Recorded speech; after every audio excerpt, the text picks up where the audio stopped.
Welcome to the Single Sidebar podcast with your host, Dr. Sam I Am. We are elated that you decided to tune into this podcast. We're going to be focusing on 3 areas: health, wealth, and traveling well for singles living in the 21st century. So let me pull you to the side and help you get your life together so that you can maximize your season of singleness.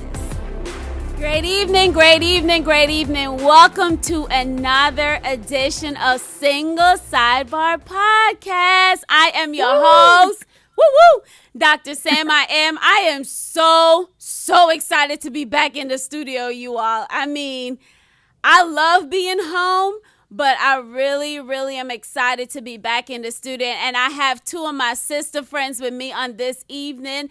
This episode, I'm going to already predict and prophesy that it's going to be one of my favorite episodes because we're going to talk about women issues as it pertains to the whole light skin versus dark skin and the whole instance of racism and within our race. And so, excuse me for stuttering, y'all, because, I haven't done this in a while back in the studio. So now I'm acting like I don't know what to do.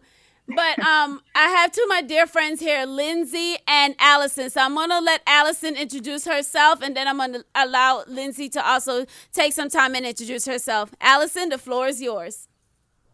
Well, hey, everybody. My name is Alyson, and I am currently in Atlanta, Georgia. And I am a yoga instructor as well as an educator and a child advocate. So I'm happy to be here tonight and look forward to this conversation. Yes. And hi, everyone. I'm Lindsey. I'm also in Atlanta, Georgia. So I didn't know that. We need to link up sometime, maybe when this is all over. But I currently work in healthcare IT. I'm over the operations for our IT staffing firm within healthcare. And loving it. I've been living here, 10 years now, and I've been working in healthcare IT staffing for 9. So nice to meet everyone. Yay. And so, ladies, we're going to jump right in. So I want you guys, we're going to start off just kind of giving our experience where we ourselves have faced racism as it pertains to our skin color, even within our own race. Because we know now there is a national pandemic, we want to say, as it pertains to racism and the entire Black Lives Movement. And we're talking about, the social injustice and the violence against people of color, and not just African Americans, but also Hispanics, Native Americans. You guys seen that the Washington Redskins just recently changed they've actually going to go ahead and retire the name, retire the symbol, and create a whole new name for the team, as well as the Cleveland, I can't remember the baseball team.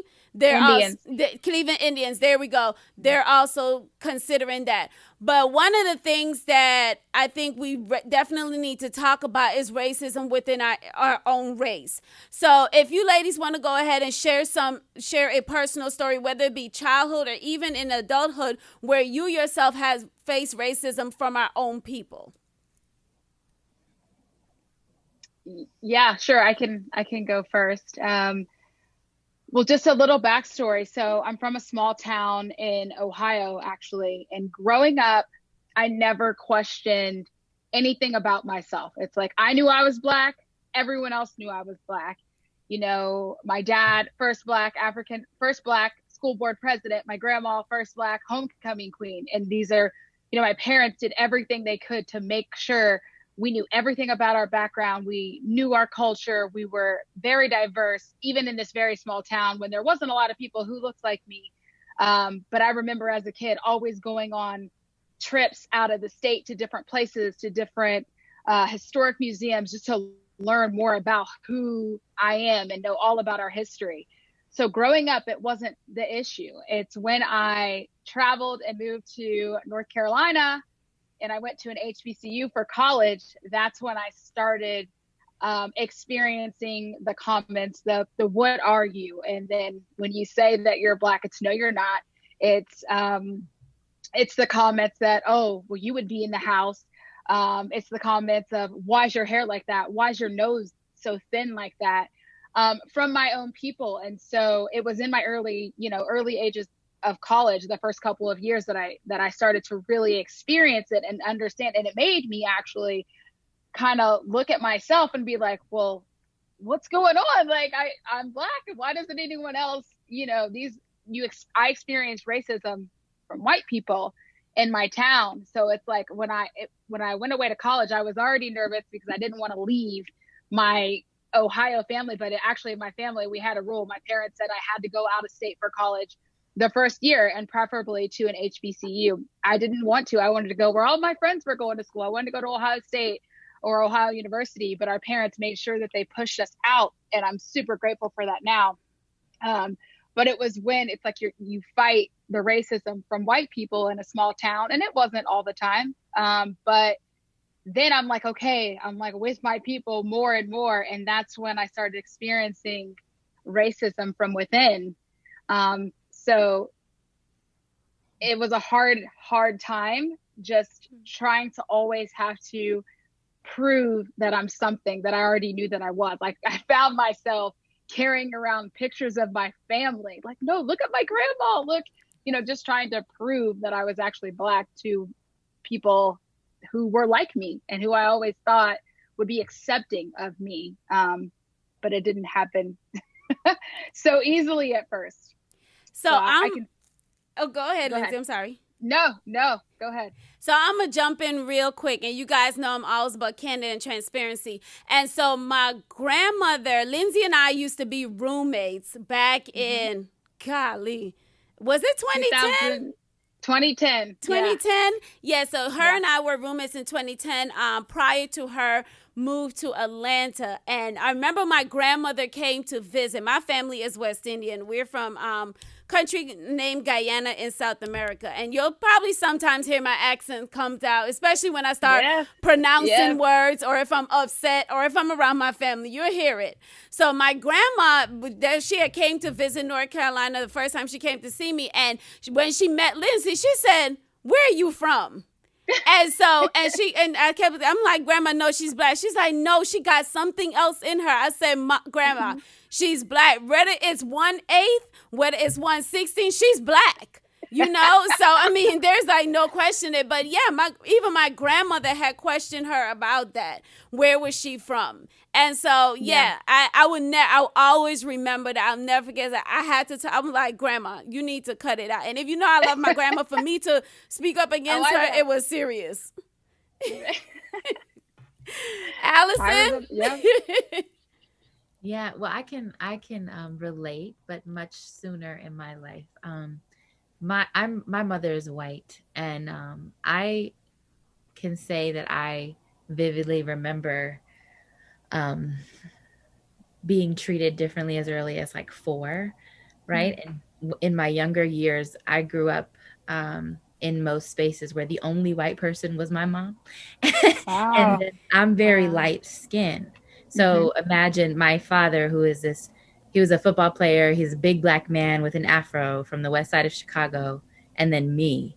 And so I remember being really young and being in many situations where even like being with him, people assuming either like I was, well, not at 4, but I remember being like a teenager and people thinking I may be his girlfriend.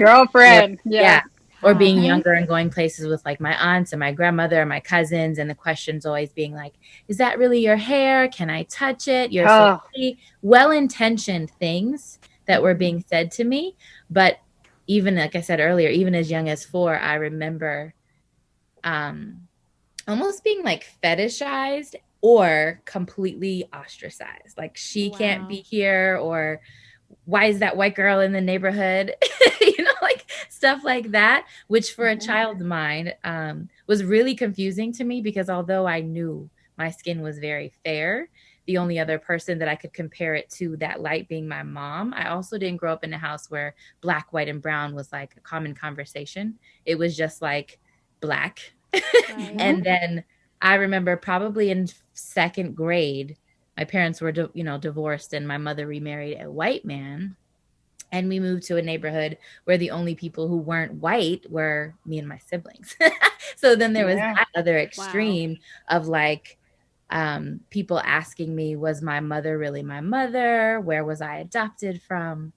And then probably by middle school, I got like the mean girl syndrome of like, none of the white girls wanted to talk to me because I didn't go to school with white girls, and the girls that I did go to school with didn't look like me. And so I can remember being, I think it was in 7th grade, and that was like the first time that I was about to get jumped, and I didn't realize, like, I was walking home, I was by myself, and I was with a friend, like a best friend of mine, a boy who saw it coming before I did. And like, if he wasn't there, who knows what would have happened to me. But several stories of that are relevant in my childhood, of just like not really fitting in, but also not really understanding why people saw me so light. And I didn't even realize that I was light skinned because I was raised as a brown girl, you know? Yeah. Wow. I totally can relate to that as well. Wow. Wow. And so for those who, and I totally forgot to say this at the beginning of the show, we actually had watched the Oprah Winfrey special that she did on light skinned girls. And if you have not seen it, please go to YouTube, type in dark skin Oprah Winfrey or light skin Oprah Winfrey, and you need to watch the entire 1.5 to 2 hour special that she did. And it just depicts the struggles within the race when it comes to team light skin, team dark skin. I'm team in between. And so I can share a story. Yes, I'm team in between. My mom and Lindsey has met my mom. Alyson, you've met my mom before too, at Tay's wedding. Yes. So my mom and my sister are Alyson and Lindsey's complexion. And I'm the darker one out of the three of us. And so I actually look like my dad, and I actually have my dad's skin complexion. However, back in going to a backstory, my parents actually broke up when I was like 7 years old. And so that's where that rejection and abandonment had entered in and come in. And so for a long time, I resented it when people told me I look like my dad. And it wasn't just because of the complexion complex, but it was also because of the emotional aspect of it. And I resented my mom and my sister so much, and I didn't realize it till I was in my early 20s that let me blatantly say it, I had some type of hatred towards them because they were lighter than me. You know, and it seemed in my head, in my thought process, that they got the better treatment. They got ahead of me. My great-great-grandfather is actually Portuguese. He was born and raised in Portugal, married a black woman. And, you know, this is where we come from. My grandma is Alyson complexion. Lindsey met my grandmother before. And so this whole dark skin versus light skin versus in between folks like me, you know, this has become a big thing within our culture. And so what things showed up later on in your life that you realized was as a result of the racism that you experienced from our own race? So things like rejection, abandonment, perfectionism, what things showed up later on in life that came as a result of that racism? Yeah, go ahead. Totally. I was just going to say, I know, obviously it's a little different, but similar. For a very long season of my life, I actually hated that I was biracial and still somewhat question and struggle with, like, am I the product of an experiment or like a season? And that's difficult because, as I was saying earlier, my skin complexion is very light, but then my features, like I've always worn my hair natural. I'm bigger boned, if you will. I'm thick, whatever. But my body type and things like that I never identified with anything white. Let me just put it that way, except for the fact that my skin is so light. And so once I got to an age where I realized that, like, the reflection of me or my people were rejecting my complexion, it internally made me very much so resent my parents' union. Right? Because then also my parents divorced before I was a year old. So then the access that I literally had to everything Black was kind of taken. And then it made me resent, like, my sister, who has the same parents as I, looks more like Lindsey. Her hair is almost naturally almost straighter than Lindsey's. And I started resenting my siblings, my mother, my mother's new husband, because I'm like, I don't see myself in any of this. Right.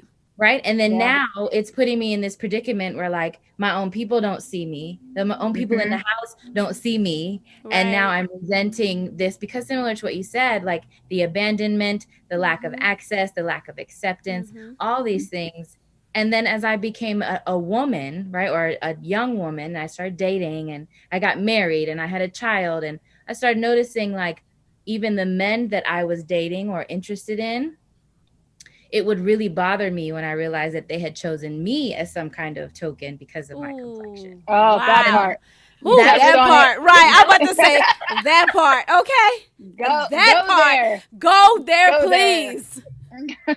No, seriously, because it bothered me to the point. Like I've had men say to me things like, oh, you're pretty for a Black girl, or you're mixed, so you're not the same. And I'm looking at them like, well, this is over now. Because now I'm realizing how the way you fetishized me in a way that actually like my mentality is very I very much so resist the white is right, paradigm, if you will. I don't agree with that, even with my complexion. And so I really don't like it when someone is fetishizing me in a way that I like reject completely. Yeah. Kind of want to be the trophy. I do not want to be the trophy. Girl, no. Say that again. Say that again, because I'm not one to just sit on the shelf. I have work. Not at all. And not at all. And what's interesting too is like my it's funny, like a lot of times, not just men, people, spaces in general, I feel like I'm very aware when I'm chosen as the Black person in a space. Yep. And then some spaces realize like, we picked the wrong one because I'm not going to be quiet on certain things. So she's outspoken. Absolutely. Oh no, we didn't choose the right one. She's actually going to speak up. Oh no. Yeah. I know what you mean, Lindsey. Yeah. So I have to 100% agree with the acceptance part of it. It's like, I was always taught, we've got to work a little bit harder. Number one, being a woman and also being an African-American woman. So my parents always instilled in us just the knowledge, like these are the facts. You've got to work twice as hard. And so I was excited to, like I said, when I moved to North Carolina and get around people like me. But then when you start to feel that rejection, not from everyone, but from some of the people that you were just excited to collaborate with, but they see your skin tone as, I don't like to use the word threat, but it's because of what's been beaten into all of our minds to make us think that light skinned is better, and it's not. And then there's just that undertone there naturally. So you start to feel that rejection, and then confidence, I think, became an issue, because growing up, my dad, I'll talk about my parents all day, every day, because they are my best friends. But when we used to drive to school, my dad would make us repeat after him and say, I am somebody, I can do all things through Christ. He always instilled those things with us. And I found myself having to just go back to that little girl and begin repeating those things to myself again, because the confidence was stripped from me, because you're always looking for acceptance from at least the people around you and not always be questioned about who you are, your history, and where you come from.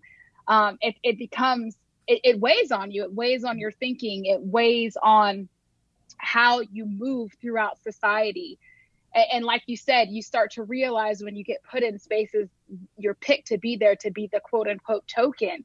And when you start to see people in those situations for what they really are, again, it just can beat on your confidence and just wanting that acceptance. So I think in my mid-20s is when I started really working on those things and remembering where the only acceptance I need is to come from God, and that I'm pleasing myself and I'm holding myself accountable. I don't always have to look around me and make people see who I am. That's not my responsibility anymore. And I used to think it was, to prove to people that I was worth their time, whether it's from, white, Black, or from anyone else, just constantly feeling like you have to prove yourself because of that lack of acceptance, solely based on how you look. So I think acceptance and confidence was something that came to play in my adult life that I really had to target those feelings, identify them, and work through them. Wow. Whew, that's a lot to digest, y'all. I'm taken aback. You guys are just, well, excuse me, not guys, you ladies are simply amazing. And so my question, so one of the things we like to do with Single Sidebar is make sure that we can have a nugget that we can implement immediately after listening to this actual podcast. And so for any little girl, moms who are, I know Alyson has one. Oh, yeah, y'all should see her daughter. I mean, just absolutely gorgeous. She has the energy and the personality she just makes you happy. Just being her energy just makes you happy. And so if Alyson was, and I know Alyson's an educator and Alyson's also a child advocate, and Lindsey, if you can go back to your childhood, if both of you can go back to your childhood version of yourself, say at age 10, what would you tell yourself? That you're enough, just as you are. I would tell myself to stop trying to gain acceptance from the people around me and trying to pull my value from other people, and just know that there's only one of me, there's only one of you, and that in itself, we are one of one created by the Creator, and that you're enough. That's good. That is an actually tough question for me, because 10 was a year that I think changed stole my spirit a little bit. And was a rough year for me. But I think that if I could tell myself, or even my own child, it would really be that it's not my job. It's not my job to appease or answer anybody's questions with my life. So good. That is so good. Yeah. That's wow. It's not your job. Ladies and gentlemen listening, it's not your job to try to justify, to try to explain, to try to make them understand, to try to make them see it from your viewpoint. It's not your job. If they're not meant to be on this ride with you, kick them off. They got that to was go. For me. That was for me right now. Right. Today. So they got. you, Allie. I mean, right? Like that really that was. It's not. Today. It's not my job. And I think for me, the 10-year-old Sabrina, what I'll tell this 10-year-old Sabrina is, you don't have to be perfect. You don't have to be perfect, and stop trying to please everybody. Because the two biggest things, if I can just be transparent, the two biggest things I struggled with through my teenage and 20s, and we're still working through it in my 30s, is perfectionism and people pleasing. Yes. And you don't have to be perfect. Those things that happen in childhood, they happen. It didn't happen to you, it happened for me. And it's just, I'm growing as a result of it. And, I can only imagine where I would have been if it was a different way. But it wasn't. So I got to stop living in the past and live in the right now. And what's happening right now for me.